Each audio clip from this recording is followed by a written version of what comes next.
नमस्कार दर्शक बंधु आज आमर ये प्रेरणा कार्यक्रम आपको स्वागत जनाऊँ।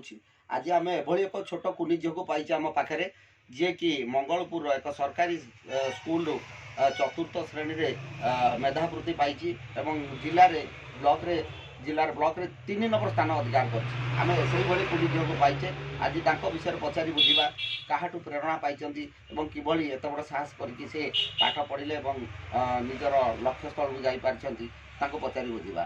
तुम नाटी कौन? बापा का नाटी कौन? बापा का ना कान्हू चरण महाराणा। माँ का नाम टी? स्मिता रानी दास। तुम्हें कौ स्कूल रे पढ़? स्कूल नाम टी कौन?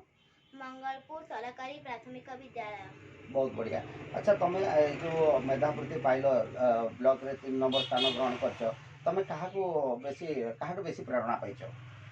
बापा माँ आम विद्यालय शिक्षक और शिक्षयित्री।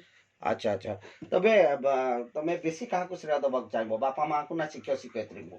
बापा माँ। निश्चित रूपे बहुत बड़ कथा कहले पिता माता का आशीर्वाद नथिले केही उठी पारंते नहीं। से गुरु को सम्मान दे से पिता माता को सर्वाग्र स्थान में रखचंती। अच्छा तुम्हें भविष्य में कौन करबा को चाहूछ? मो भविष्य में कलेक्टर होगा को चाहूँ।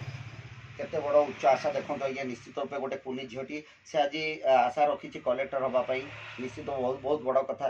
तो आपण मान तुम जो शिक्षक शिक्षयित्री सी कि भाव तुमको परामर्श दौले केते समय पाठ पढ़ाई?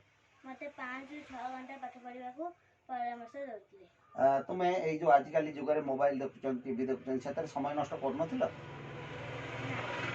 देखो आज्ञा केते बड़ प्रेरणा आज समाज में देखो समस्त मोबाइल और मीडिया जुगे जिते समय टी नष्ट कर झीटी दीर्घ 5 ରୁ 6 घंटा पाठ पढ़ी आज सी समस्त को देखई पार्टी कलेक्टर हबार आशा रखी। निश्चित रूपे धन्यवाद पात्र आम राज्य सरकार जो मैंने स्कूल बर्तमान जो भाई अवहेलित अवस्था चली से शिक्षक शिक्षयित्री समस्त को परामर्श दवा चाहबू जे पिला भविष्य गढ़ी तोड़े साहाय्य करूँ।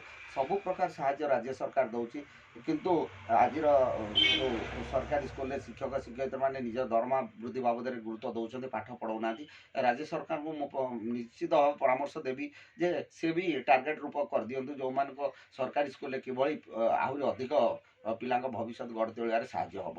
निश्चित रूपे बहुत बढ़िया कथा आज कुनी झीटी सामने आम गोटे प्रेरणा पाइचे।